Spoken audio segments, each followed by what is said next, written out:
Great. Hey, Cristobal, do you want to say something? No, Miss, just let you know I'm here. Oh, great. Thank you very much. So now we're going to start with the second part of the lesson. I give me a second once again. Oh, here it is, because I need to use the different colors. So now for the second part of the lesson, we are going to start with a hangman. And I don't know if you know what a hangman is, but it's a game we are going to play now. So I need you to tell me letters from the alphabet in order to begin this game. So, who is going to give me the first letter? T. Which one? T. D. Letter D is not on our... T, T, T, T, T, T, T, T, T, T. D? That one. I mean, T. Miss. It's Ah, clear my T. micro. Oh, okay. Yeah, it's okay. Yeah, that one. That one. So, we do have we actually have two. Here we also have a T. And I already give you one. There's no D in this hangman. So another one. Another one. DJ Khaled. A. We have an A here.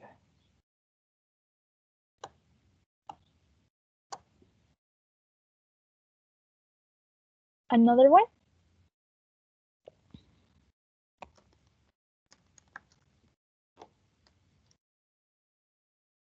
F.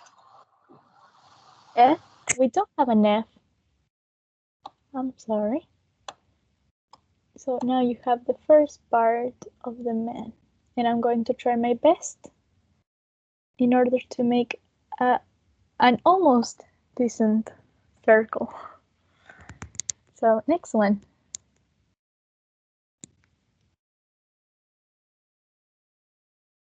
H. H. We don't have an H.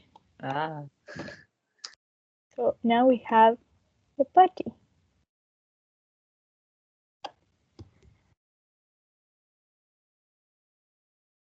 Come on, you have plenty of letters to choose from. N.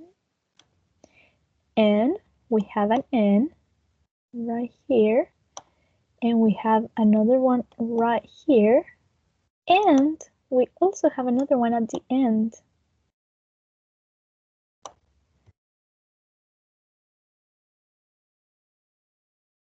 I think I know the word. And that word is? Intonation. Let's see. Oops. Oh. I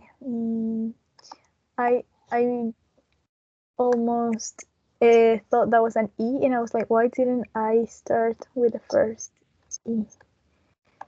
So yeah, that was a T, it wasn't an E. So you're right, sir. The word was intonation. So that's why during this part of the lesson, we are going to have an introduction to intonation. And you missed the man. So I think you should be proud. In this part of the lesson, we are going to cover what is intonation, the functions of intonation, and the forms of intonation, or the patterns. But first, I would like to say that in order to speak and understand English, we need to know more than just grammar and vocabulary. Native speakers convey meaning. Convey, do you know what convey is? Because it's a word I'm going to use. I have already used it, but I don't know if you understand what it means. Do you know what it means? Agree, maybe? I'm sorry, what? Agree? No. Convey is, thank you for trying. Convey is transmitir in Spanish. It's not. I was going to say because if you think about the word transmitir, you think about transmit. But in this case, it's not like a disease. We're talking about meaning. So in this case, you convey meaning. Native speakers of English convey meaning in sentences through the use of pitch. That it was some feature we already saw when we were studying stress. And I am going to give you now an example for you to understand this better. So here we have two sentences. And in the first one, it says, she got a dog. Just a statement in this case. The second one, it has the same words, but it is pronounced as, she got a dog. I don't know if you can notice, because like I already said, they have the same words. The difference is that one is a statement and the other one is a question. But in this case, we are going to concentrate in the sound. I mean, yes, the way we pronounce this specific word in the sentence. And as you could be able to notice, when I was pronouncing this one, I said, she got a dog. It was like this, right? It wasn't like in the second one in which I said, she got a dog. Like, I am raising my voice a little bit in the I mean a lot more than in the first example, even though the sentences are basically or contain the same words. And this is because in the first sentence the intonation went down because it is a complete thought. She got a dog. But in the second one, I wanted to show surprise, and that's why my pitch went up, because in this case we have a focus word, and usually with intonation before and after the focus word, our intonation is going to go up and down depending on the context, or like I already said, what we want to say, or the expression we want to show. I mean the emotion we want to show. So this as a whole, it's called intonation, when we raise or when we lower our pitch in order to convey meaning. Now, I am going to need help from the audience, and those are you, to read these paragraphs. So, Cristobal, can you help me with the first one, please? This one. Okay, miss. What is intonation? Intonation is the melody of a speech. In studying intonation, we study how the pitch of the voice rises and falls, and how speakers used this pitch variation to convey linguistic and pragmatic meaning. Thank you very much. So now we are going to listen to the second paragraph that Sebastian. No, yes, Sebastian. Are you here, Sebastian? Yes. Can you read this one, please? It also involves the study of the rhythm of speech, and in English at any rate, the study of how the interplay of accented, stressed, and unstressed syllables function as framework onto which the intonation patterns are attached. Thank you very much. So as a framework into which the intonation patterns are attached. To understand this better, because sometimes when we read the technical definitions are a little bit more harder to understand, this basically says that when we're speaking, speakers usually rise or lower their tone, and in that produce a fall in terms of the tone. And this is what forms pitch patterns, these pitch variations. And these changes are what it's called intonation. And also, intonation is often called the melody of speech because these patterns changes the way we are speaking. So it produces like this kind of rhythm, this melody. So now we are going to move on. And by the way, if you have any questions, just ask them. We are going to move on onto the functions of intonation. And Amaya, can you read the first paragraph, please? This one. We are going to focus on 4 that I think are the main ones. So this is the first one. Amaya?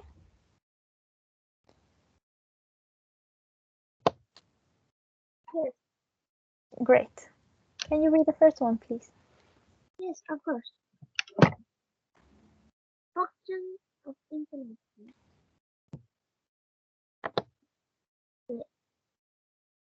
Sorry, Miss. How I can read the second word? The first one. Attitudinal. It's like from attitude. Additional function. Correct. The additional function. The most obvious role of intonation is to express or attitudes and emotions, to show shock or surprise, pleasure or anger, interest or boredom, cheeriness or sarcasm, and many others. We do this by tone. Thank you very much. So the attitude. Oh, I also have problems pronouncing the word. The attitudinal function.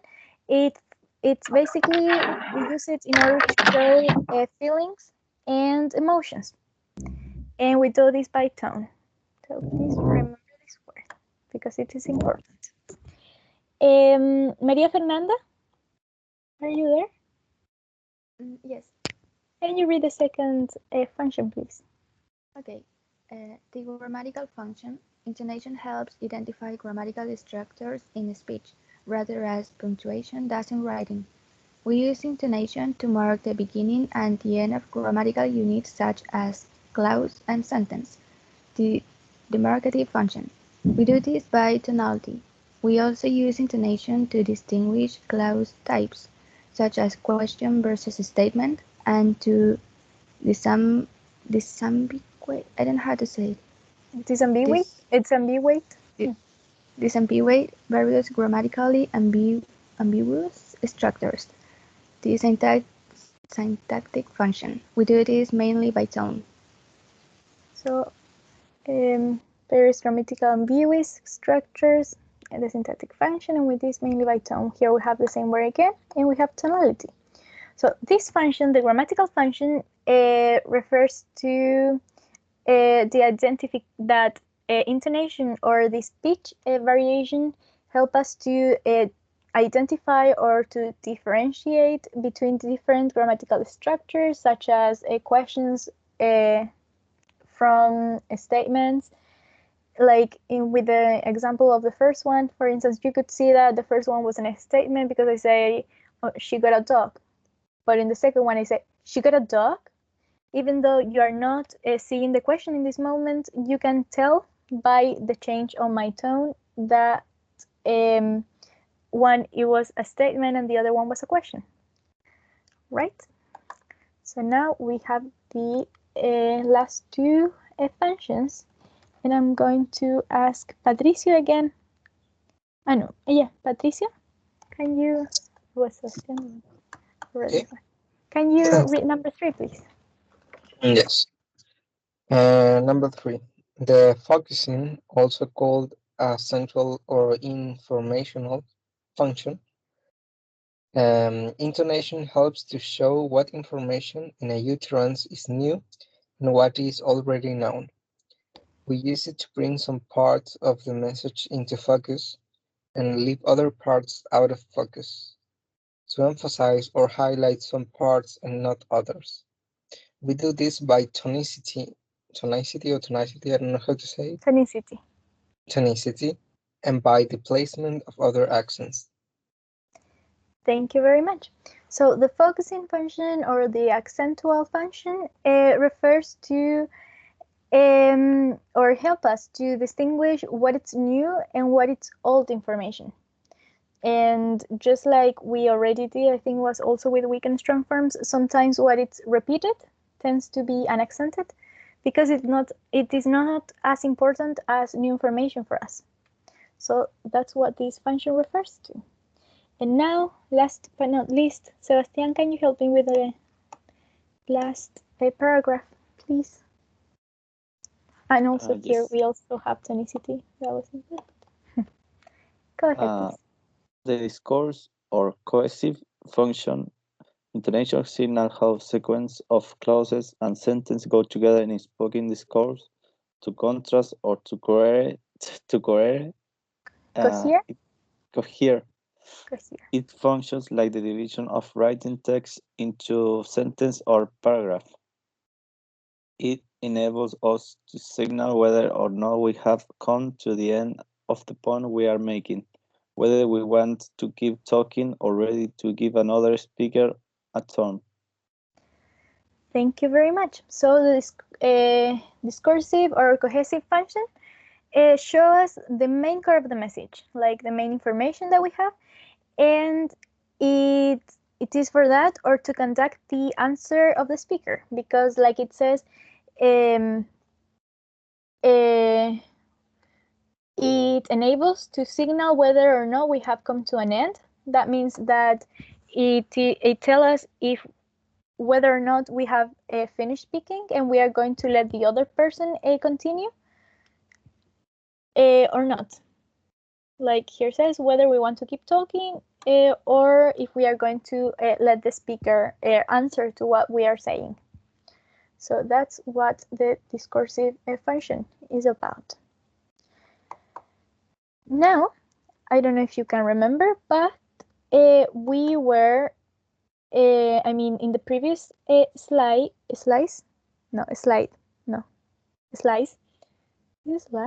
I always have this confusion. A slide of pizza. Slice? Slide. Or slice? Yeah, right. I just went Slide. from. Yes, go ahead. Yes. Ah, he was a teacher. Yeah. Well, Yeah.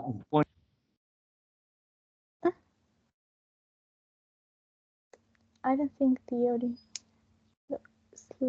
slide was. Yeah. Here we have something that it's called the 3 T's. And these basic T's are basic systems that operate in English intonation. And like the name says, they are 3. We have tonality, tonicity, and tone. The first one, tonality, refers to the division of the spoken discourse into discrete units of information. These units of information are called intonation groups or tone groups. And in each one of them, we contain a single unit of information, and it represents the speaker perception and management of the whole message. And also here we have a very we have a more short definition of what this is about, but we also have an example that is going to help us to understand this more. So it says, the first one, tonality is a division of the continued speech into meaningful chunks known as tone units. So here, for instance, I am going to mark the tonality. And here we have one. Here's the other one. Here's the other one. Here's the other one. As you can see now, I have divided the sentence that it's at the end, at the bottom there, marking the tonality. I am dividing this into meaningful chunks.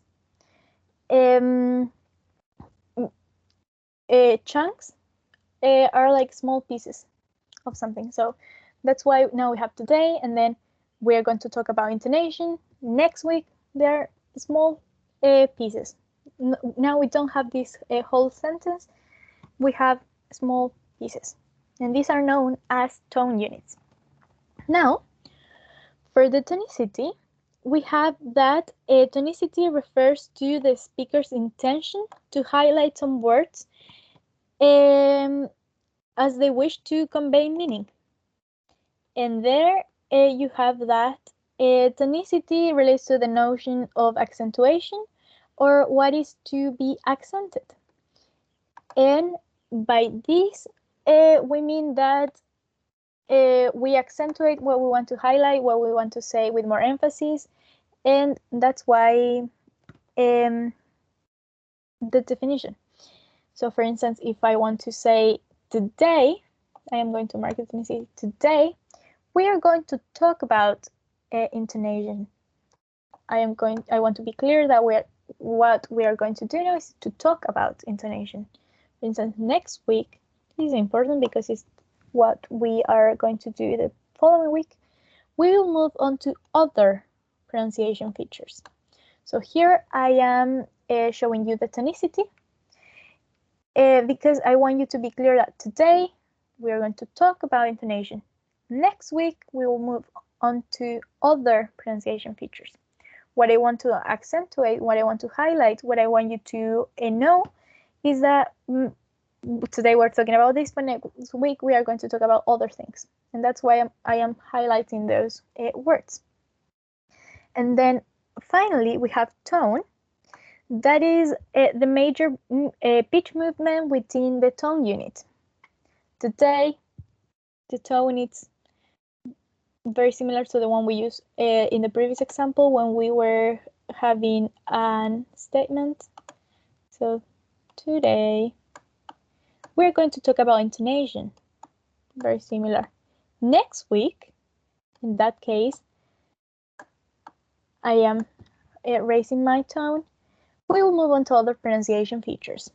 I am keeping a lower pitch.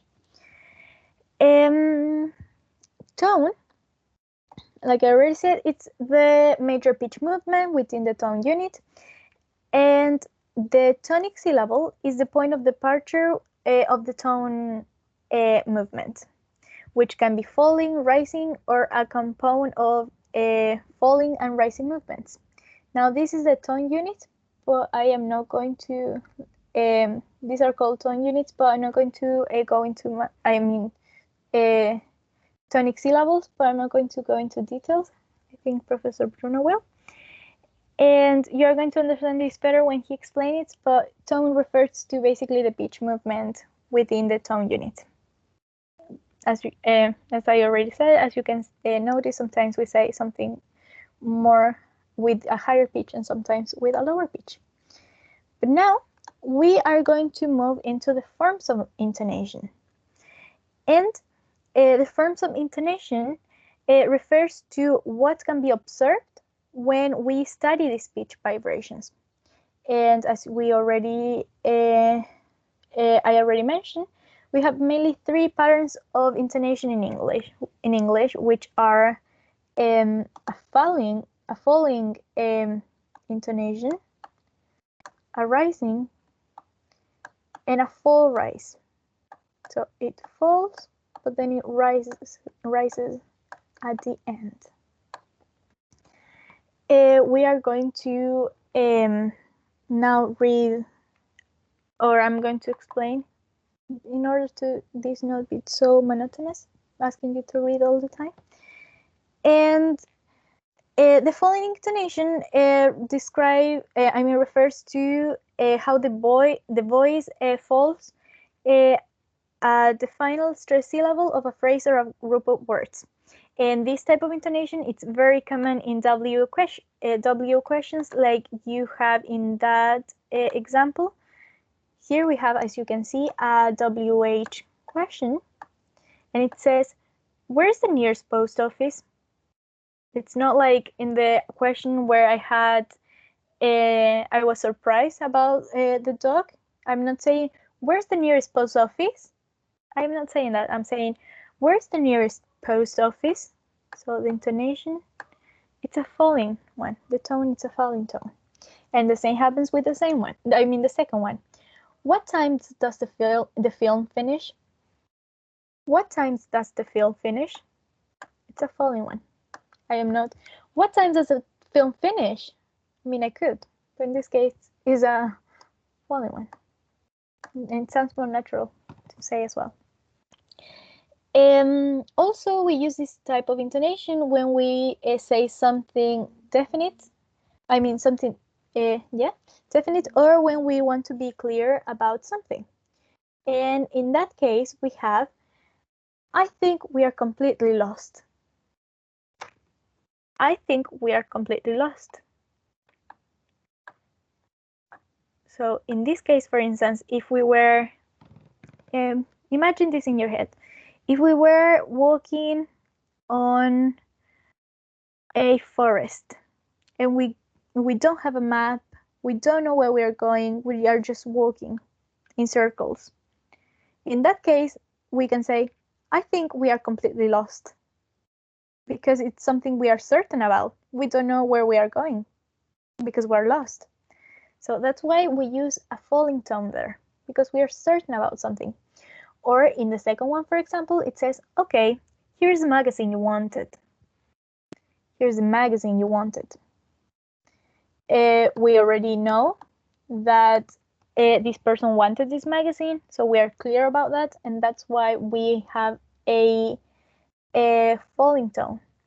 Now, for instance, you can also show, for instance, if it was a surprise gift or something, probably we are going to say the same thing, but in a different way. For instance, here's the magazine you wanted. Like if I'm showing you the magazine, probably I can use a raising tone if I want to express like the surprise element. But in this case, I am saying, okay, here's the magazine you wanted.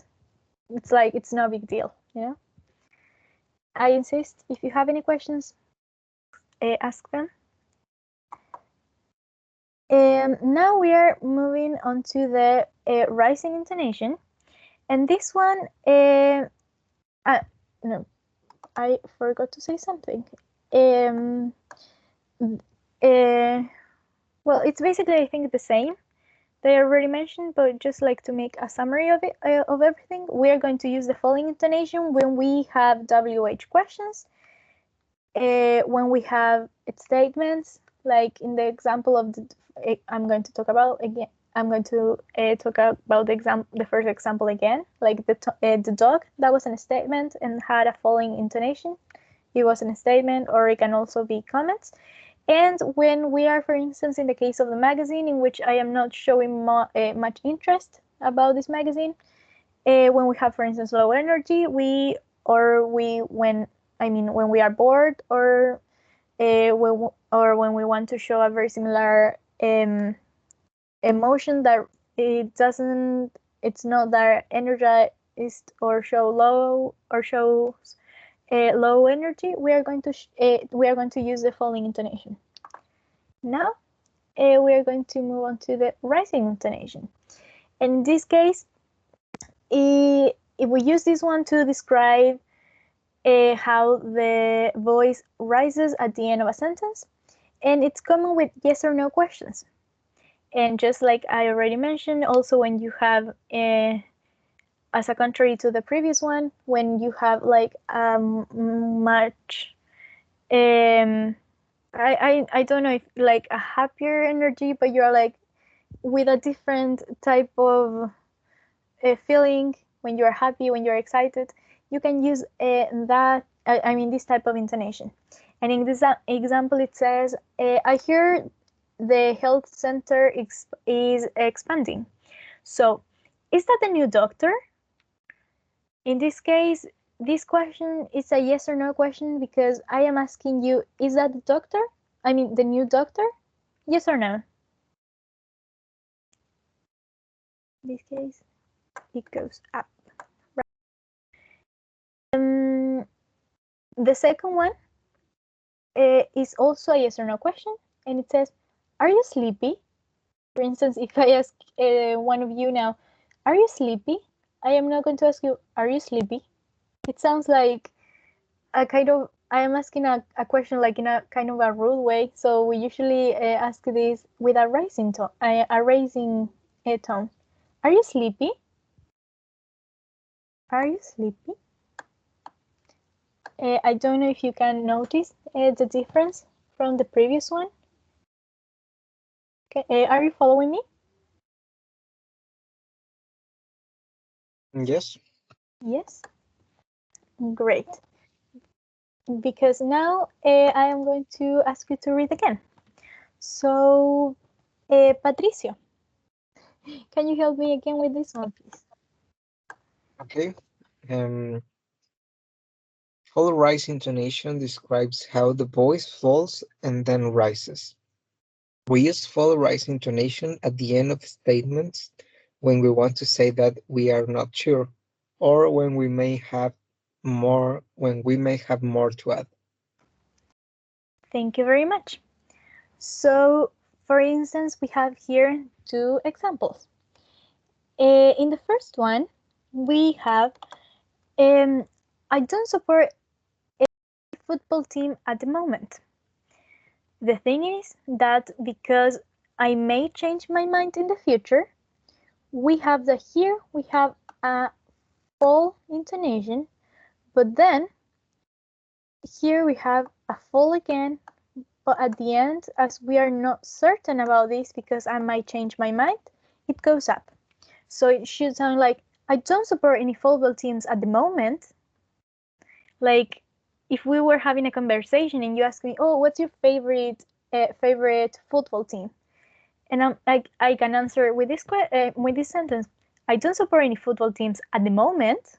Like probably I may change my mind in the future if I find a football team that I like or any type of team. Yeah, that was what I wanted to say for the first one. And for the second one, it says, it rained every day in the first week. In this case, we have that here we have the lower tone and then it goes up. So it should be pronounced as, it rained every day in the first week. I am saying something that wasn't that good, but then things improve after that. And that's why I want to show with the change of tone. It rained every day in the first week. I am talking about the past. Probably now we are having our second or third week and things improved. So that's why I am making emphasis on I am trying to convey meaning by changing the tone. It rained every day in the first week. But things are not like, it's not raining anymore, or it's not raining today. But in the first week, yes, it did. So now I need help from another volunteer. Do we have a volunteer to read this paragraph? That's the last one, by the way. I can read it. Please. We use full rise intonation with questions, especially when we request information or invite somebody to do or to have something. The intonation pattern makes the questions sound more polite. Is this your camera? Would you like another coffee? Perfect. So, as you already mentioned, we use this with questions, just like the previous ones. The first one, the falling tone, remember, for WH questions, and the rise tone for yes or no questions. Here we also have questions, but in this case, we use the full rise intonation in order to request for information or just to sound more polite.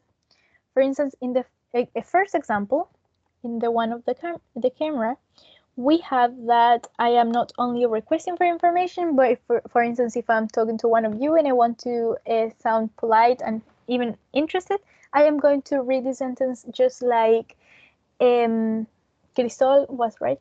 Just like Cristol read. That, is that your camera? Like I am showing my interest in the subject by using a low tone and then raising the intonation at the end. So, is this your camera? Is this your camera? And then the second example, I am maybe working in a coffee shop, or I am, I don't know, I have a coffee, I was going to say a tea party, those that you have like at 5 p.m. in England, but in this case it's coffee, so it doesn't work. But if I am, or for instance, if I am serving dinner and you end your drink, I can ask you, would you like another coffee? So, would you like another coffee? In the last part, coffee, the tone goes up. So, would you like another coffee? It's like I am inviting you to give me an answer by doing this, right? So, would you like another coffee? Do you have any questions regarding this? Because these are the three types of tones or intonation that we are going to see today. Do you have any questions? No? Yes. Not for now. Great. So if you have them later, or you can think about them tomorrow and maybe ask them in the following session. Now we are going to see the examples on this table that we have here, and it says sentence structure, intonation pattern, and examples.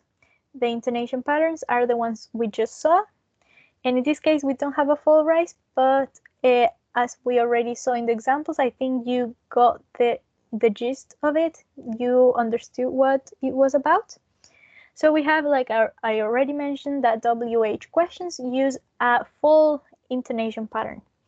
And in the examples we have, where's the house?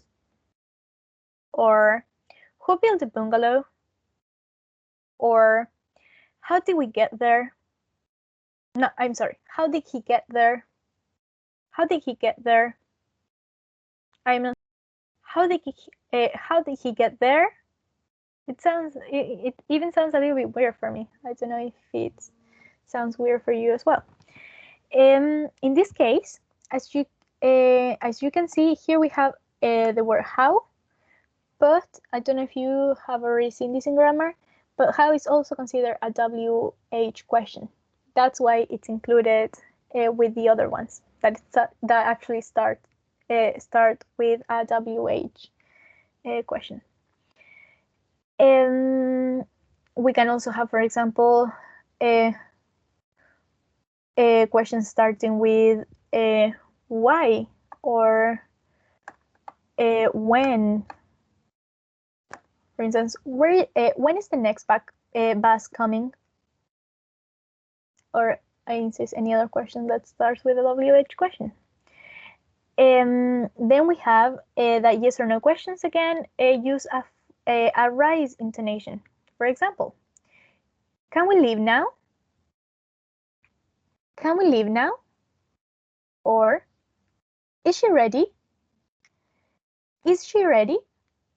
I am not asking, is she ready? I am saying, is she ready? I don't know if you can notice again the change. These are yes or no questions because we are asking for a yes or no answer, right? And then we have again that for statements, we use a full intonation pattern. For example, the salon is just 1 block away. You can walk there. In this case, it's something we know, it's something we are certain about. We know that the salon is just 1 block away, so it's completely fine for you to walk there. That's why we use a low intonation, a falling intonation. The salon is just 1 block away. You can walk there. It's also like the way you say this, and with the like the emotions you want to transmit, it's not. I mean, it's appropriate to use a falling tone. And then we have, for instance, and then we have that imperatives also use an intonation that it's a falling one. And as example, we have please sit down, or wash it. Or you can also say close the door, open the window. Now, if you, for instance, are shouting at someone, probably you want to say like, or you want someone to notice you. You can say, for instance, hey, close the door.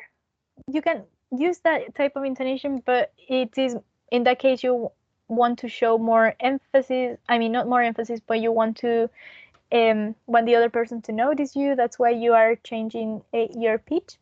But usually imperatives, and these are like rules, use a falling intonation. So, do you have any questions? Do you? Or like your classmates say, probably you don't have now, but you may have them later, so you can ask them later. Is it clear, at least for now? Yes, it is. Yes. Great. Because this is the end of this lesson, because it's 10 to 8, so we finished 2 minutes before 10:30. Now 28. Professor Bruno, are you there? Thank you very much, by the way, for your participation in today's class. And Professor Bruno, do you have anything to say or to add?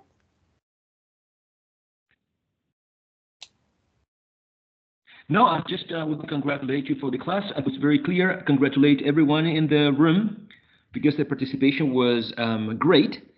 And considering that it's a small class required more participation, and actually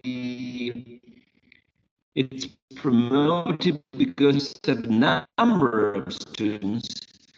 I think they did quite well. So congratulations also for you. So we get on board this and understand that even if we are dealing with the topics separately, right, isolated. I mean, we talk about word stress, we talk about sentence stress, then we talk about intonation, then we'll be dealing with, I don't know, features of connected speech, etc. All these super segmental elements, so it's a combination, the combination of them that give English this rhythm, this particular rhythm that is present in the language, that is part of the language, and that is not present in others. Okay, so that's important to remember. And I think it was very clear today. Thank you for the introduction, and I hope you have a wonderful day. You, Miss Javiera, everyone in the room, Patricio, Maria Fernanda, Sebastian, Cristobal, Amaya. I love that you can say the name of all the students because, you know, it's such a small class. Amaya, thank you for participating. I'll see you around on Friday.